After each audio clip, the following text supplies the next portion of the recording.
Welcome to the 2025 Kearsells Indie Book Awards. That's my voice, but welcome everyone. This is something completely random that we decided to do a few months ago, maybe, or recently, to award people for coming on the podcast, to award people for letting us judge their books, and yeah, it's gonna be fun. So with us judging or giving the award for the best reads is Ryan. How are we going, Ryan? I'm living the dream, man. Mhm. Living the dream. Just excited for our first ever annual Kershaw Awards. Yeah, and hopefully this becomes a regular thing. I think, you can never have too many Mhm. awards, and it's a distinct honor to be nominated and to actually win one of these awards. So I hope all the nominees are Yes, honored. yes. And before we get to how we pick these awards and how we've chosen to nominate these wonderful people, Money. Money, money. How are we going, Neil, my fellow co-host of the Wort series? I'm very well, thank you. I am looking forward to this. I am on new audio. I hope people appreciate. Yes, fully upgraded. Fantastic. So yes, how we choose these awards? Well, it's basically if you've been on Wort, if your book has appeared on Word, you are an automatic, in the pool to become a nominee, chosen around Decemberish time. If you've been on the podcast for an interview, Ryan will probably read your book unless you write westerns. And he will pick his Yeah. best read of the year. So that's kind of how it works. It's not like you know you vote or you nominate.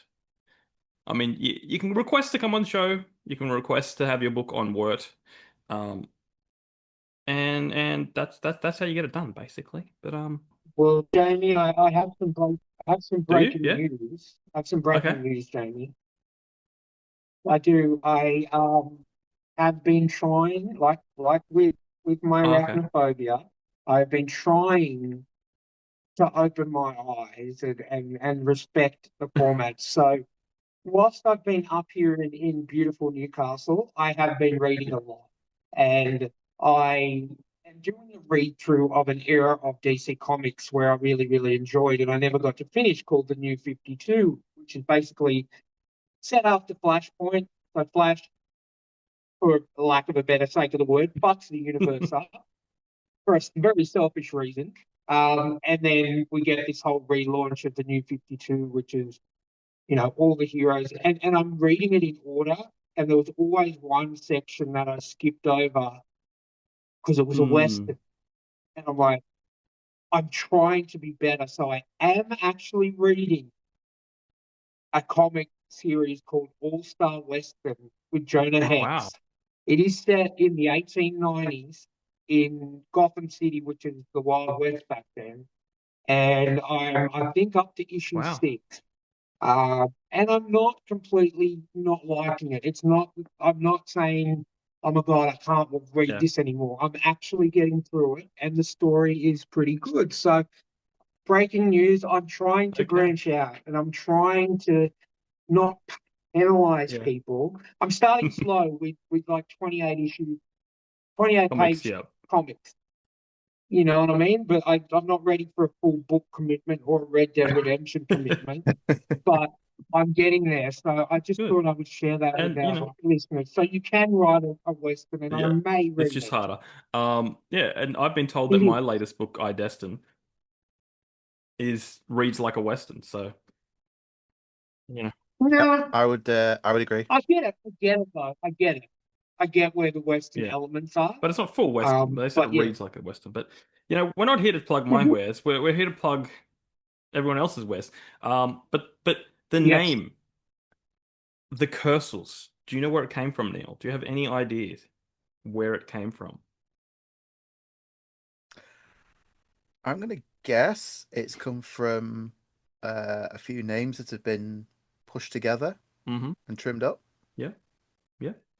That's about as far as I can figure out, though. Yeah. Well, you've probably figured out 50% of it because 50% of it's your last name.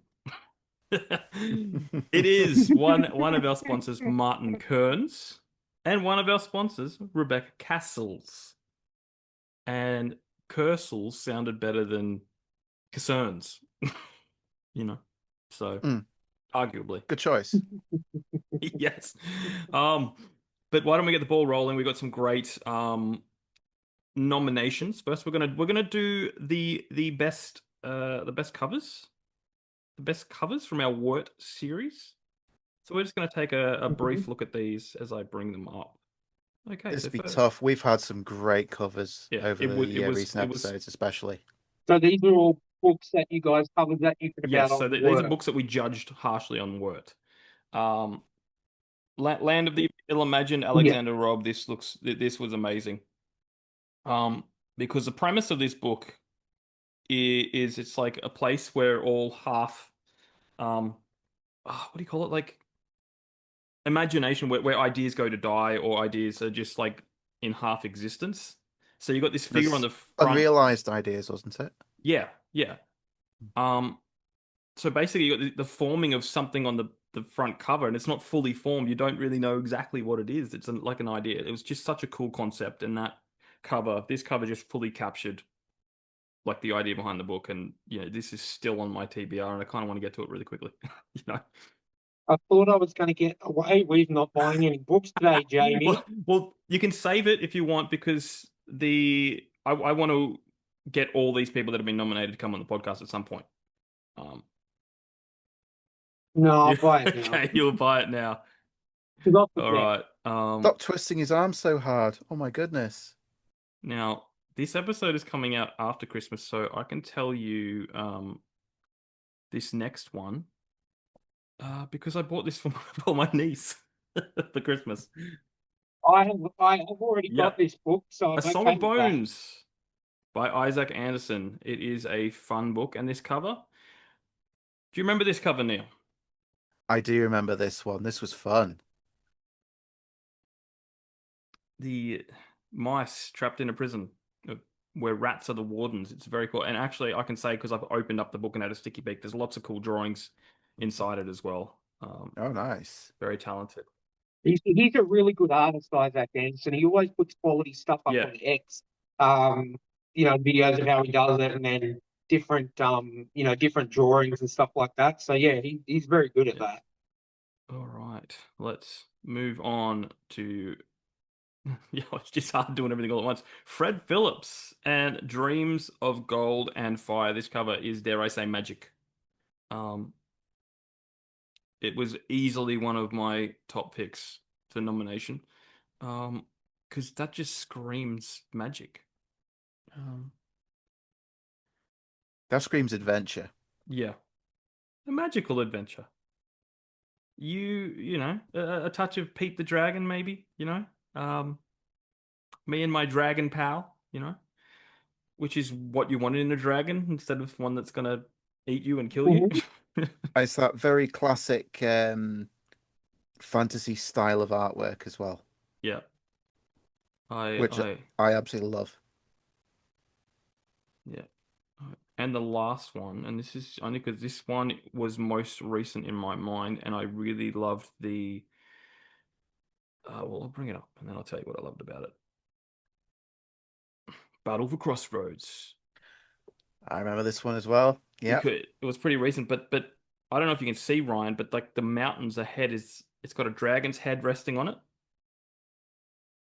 Oh And it yeah, was I just can like the see more that. you look at it, the more you'd see something new. And I'm just going, that is just epic. And for purely that, look, I'm a sucker for the character, looking off into the distance. But it's just like those mountains look like wings, and then you look closer and go, "There's a head!" And it's just like I love clever stuff like that where you blend the environment.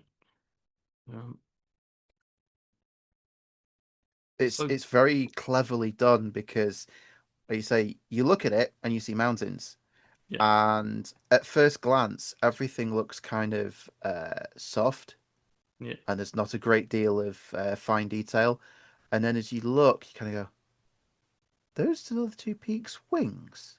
yeah, There's dragons. Oh my goodness!" And, yeah, and it does. It creeps up on you. yeah. Yes. So that's why that was one of my recent picks. Now. Are you ready for the big reveal? Are you Who paid you ready? the most money, Jamie? Matt Damon. No. All right, let's grab this. Share sound is ready. All right, are we ready for the big reveal? Let's go for it. Yeah.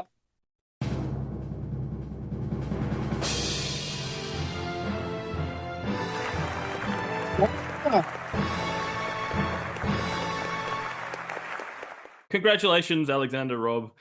We will get you on the podcast next year to give your award speech and just to hang out because you, my friend, are now an honorary sponsor of Stories, the True and the Fictional for a year. If you bring out a banger of, you never know, Ryan might start reading this book next year and then you'll become his best read. Like what?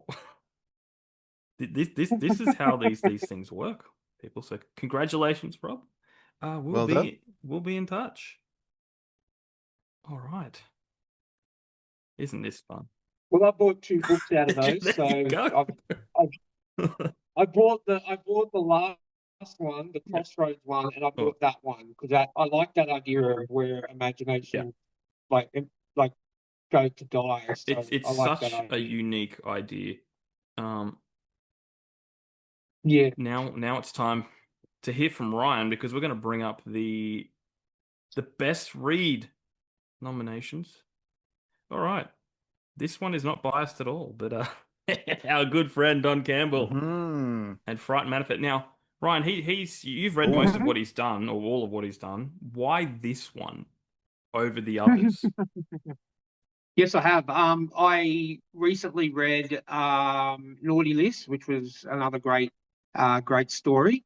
I have read his horror anthology and then also Whisper in the Woods. But what I like about Fright Manifest is, and I've said this multiple times on the podcast and when he's been on, is his ability to have pretty much 95% of a story going on in a small area with 8 people and still make it Hmm. interesting and it doesn't make it claustrophobic. It doesn't make it, oh man, when are we going to get out of this plane? Like the whole time I was invested in what was going to happen, or who was doing all this, why this was all happening, and everything like that. So, a brief synopsis is basically there's 8 passengers on this plane, and slowly but surely they all start being killed in very, very gruesome manners, and no one knows why.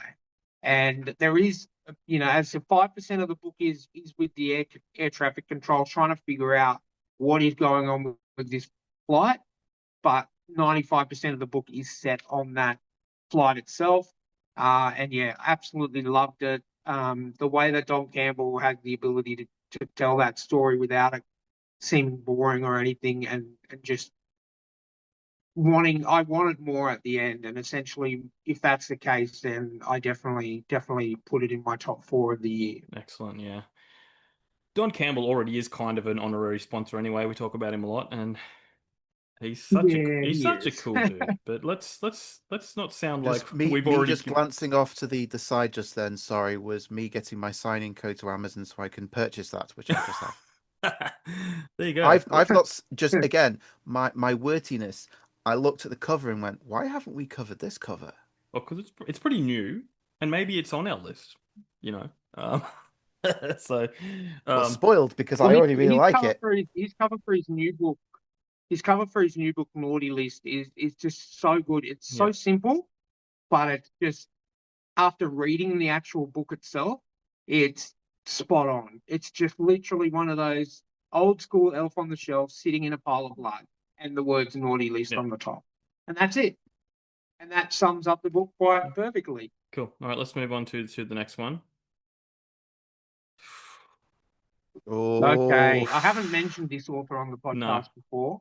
or the Um, author ever. no, so Janelle Schiecke, Janelle Schiecke is a horror writer that I discovered this year, during our mass interview of the Dark Veil Society authors, which I think we've pretty much interviewed them all now. Almost. Um, I'm a sucker for slashers, or for my first horror movie I ever saw was Nightmare on Elm Street. Then Friday the 13th, Halloween, Chucky, all those kind of things that have that mythos behind it. And we had this chat with her when she was on the podcast. It is very, very hard to create a mythos from scratch, and she does it very, very well in this book. So essentially, what the Clatterman is, typical starting to a slasher. You've got a whole bunch of friends, young kids, or not young kids, but like college age kids, that are heading up to a cabin for a couple of weeks during summer to just get away.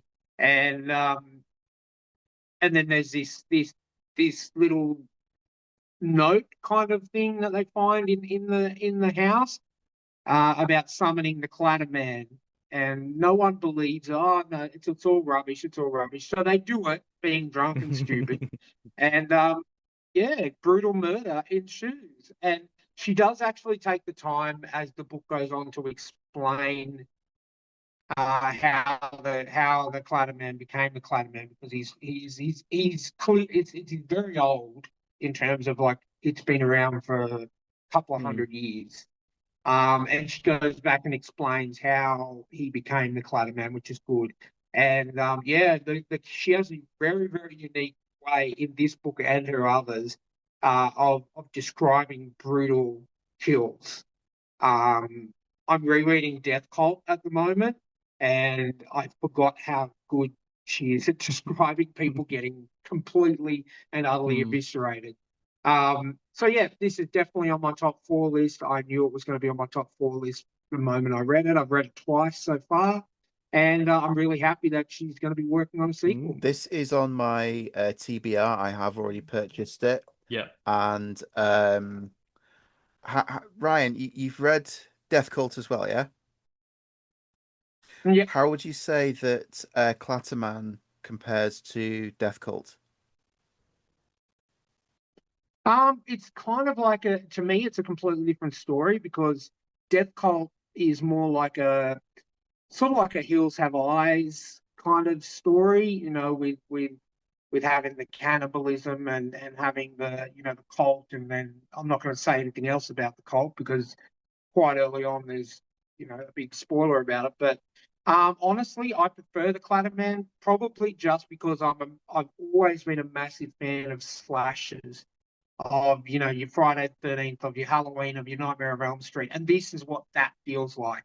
A bunch of kids getting drunk and high, and doing something stupid like summoning an entity, and then paying the price for it. And it's the typical cliche of slashers, but Janelle has that ability to make it new and make it interesting. And it is very, very, very hard to create a mythos for a new character like that, and she just does it so well. So I prefer it over Death Cult. In saying that, it's all her books are amazing, and I give them all 5 stars. But Clatterman is a really good one for me, closely followed behind by Death Cult. That's high praise. Well, let's keep the Dark Veil Society coming along. I think I know what's coming next. Hell! Look at that. Pun intended. Okay. So, what comes before this was because we had Molly on the podcast, and I got her she's technically now 3 storybooks, because I've got the arc for the new one. What comes before was the first horror one she brought out, and so I'm like, I'm going to start there. So this is, I can't really describe what kind of horror genre this is, because it's a bit of a mixture of a few.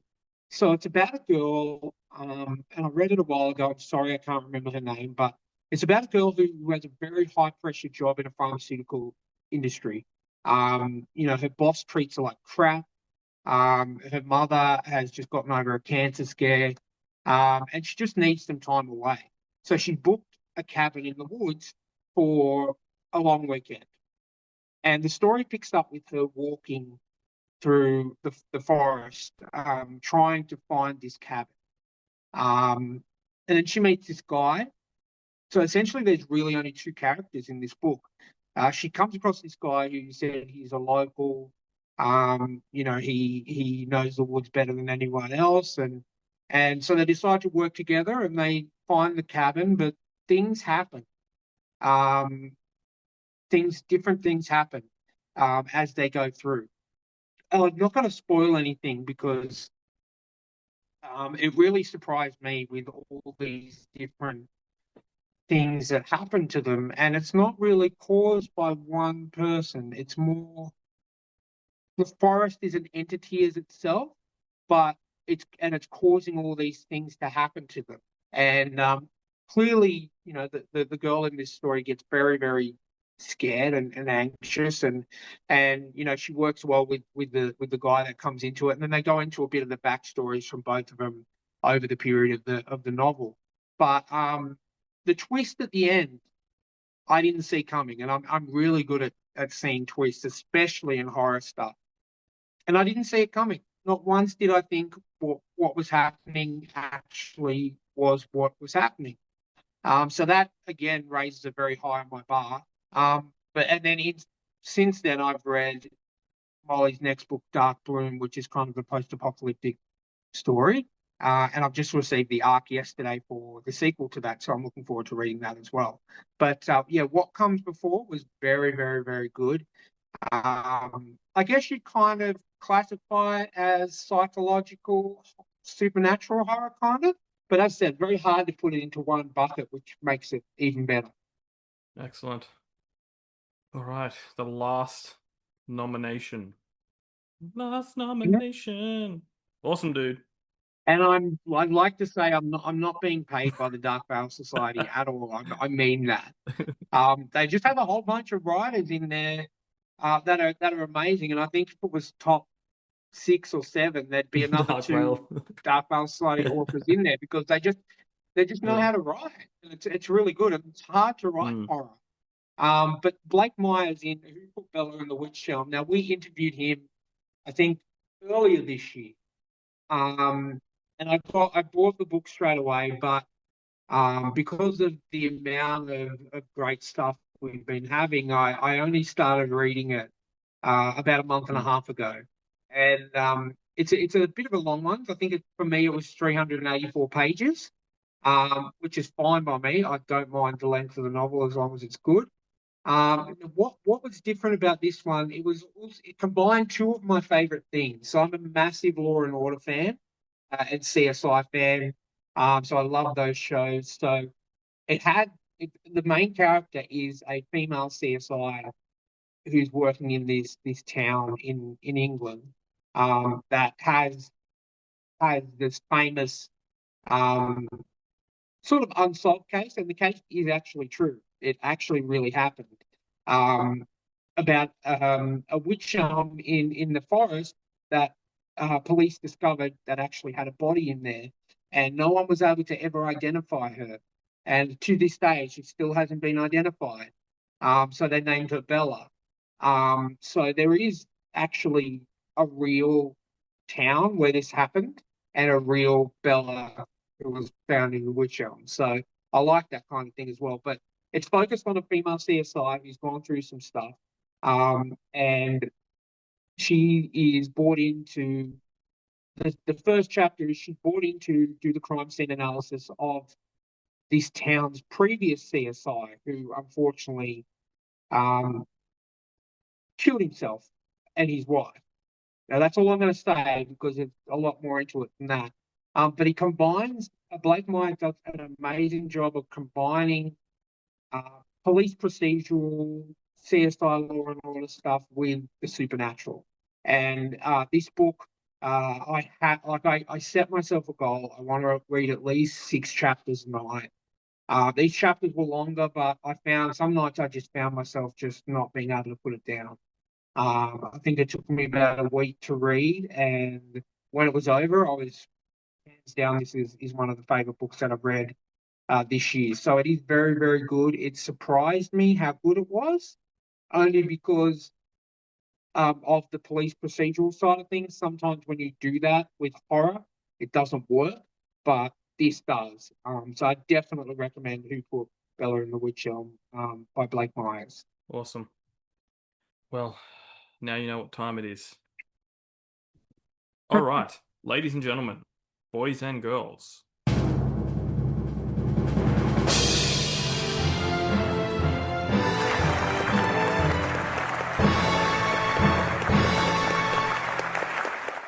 It was a given. Yeah. Look, I thought it was when I read the Clatter Man the first time. I thought this is my book of the year, 100%. And we hadn't even talked about awards then. I'm like, this is the best book I'm going to read all year. But I will say that Who Put Bella in a Witch Elm was a very, Yeah. very, very close second. Um, Once I finished that book, I wasn't so sure. I was there were days where I'd be, yep, no, the Clatter Man is it. And there'd be days where I'd like, no, Who Bella and the Witch Elm is Yeah. definitely the best book I've read. So all four of these books are amazing 5-star books, 100%. I love them and I will reread them. But the the fact that the Clatter Man is one of my favorite genres of horror. It's very hard to create the mythos of a new character, and Janelle Schiecke does it so well. Um, and the fact that it's getting me to read her next book, which is about spiders, and I'm a massive arachnophobe, that has to be a given for my book of the year, because this was the first book of hers that I read. I immediately read her other two after finishing The Clatterman, and I'm on my second read through of Death Cult as well. So, yeah, has to be There you go. Well, congratulations, Janelle. We will be in touch. You'll be one of our first guests on the podcast next year. Um, and we look forward to more from you. Um, there you go, ladies and gentlemen. Congratulations to our two winners. Um, please continue to produce more quality content. Stuff for Ryan to read, stuff for me and Neil to judge on the Wort series. We've got a great year ahead, lots of stuff planned. There'll be a lot more uh, nominations to pull from or authors to pull from because we started this award things like I think how long have we been doing Wort, Neil? Like half a year? Oh, it's not long at all, is it? No.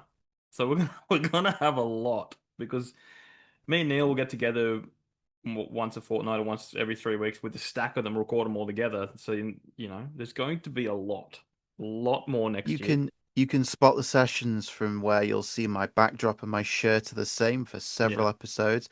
yeah, Apart from that one time where we had 6 episodes and I yeah, layered up, yeah. prepped all my backgrounds, and I when we'd record one, I would then strip a Change. layer off, change the background, and Yeah, look at this, haha! It's yeah. it's not all at once, guys. But that was exhausting. It was very exhausting. It was so exhausting. I'm like, I don't care. This is the shirt I'm always gonna wear.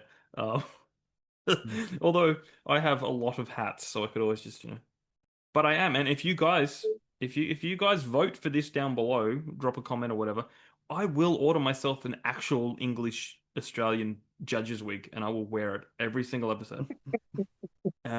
If I get enough votes, I'll even get a gavel. You know, because that's a lot of Yes, fun I, doing I that. will not be taking random hammers from my toolbox again, just down the side here and hitting my desk. Yeah, because your table will just crumble. It's a sturdily constructed desk using my hammers, There you but go. I'm not going to risk it. No, you're not Also, gonna risk. the Dark Veil Society does not sponsor Ryan in any way. However, to secure I further mean, if you want nominations to, next I'm year, fine with that. But I mean, I'm all over. Anytime any of the Dark Veil Society people ask for art, so I'm straight Yeah, on that. And I'm glad I'm on X now because that's pretty much where they all do it.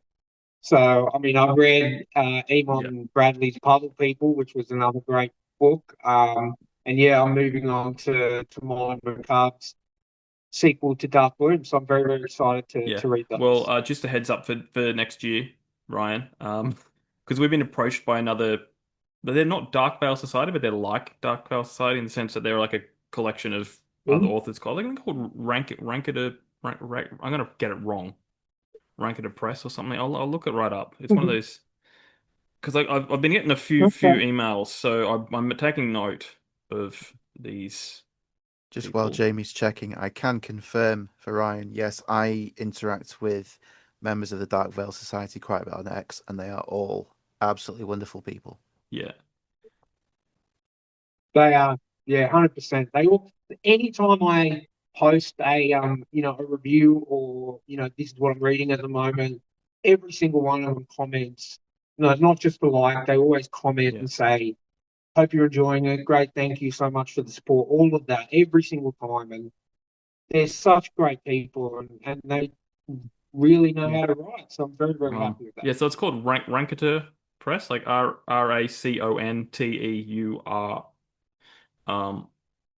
Yeah, Okay. but like they've got so the Fred Phillips book cover. He writes with them. Yeah. And they've got very cool covers. I think they do a lot of serialized stuff too, like episodic. But yes, we'll have some of them on next year, so they might become your new favorites, Ryan. But you never know. Awesome. But Awesome. Yeah. I'm never complaining. I may joke that I have to buy another book, but I never complain. Like much rather have a TBR of 50 books than a TBR of none. So I do not mind at all. That's awesome. Well, thank you, everyone. Thank you to all our nominees. Congratulations to our wonderful winners. You are now honorary sponsors of the podcast, and we look forward to getting you on early next year. So if you want to reach out, thetrueandthefictional@gmail.com. You can send your word submissions there, where we'll judge your book covers. You can reach out and ask to come on the podcast. We always want to get people on. We've got a long list, and I'm going to get to it next year. I'm going to start getting through it, even if we have to do a few episodes a week to catch up. Looking forward to that. Remember to check out our sponsors: Rebecca Kearsells, Martin Kurds, Janelle Schiecke, and Alexander Robb. We'll see you on the socials. Keep supporting those indie authors, and we'll catch you next year. See you next time. Happy New Year.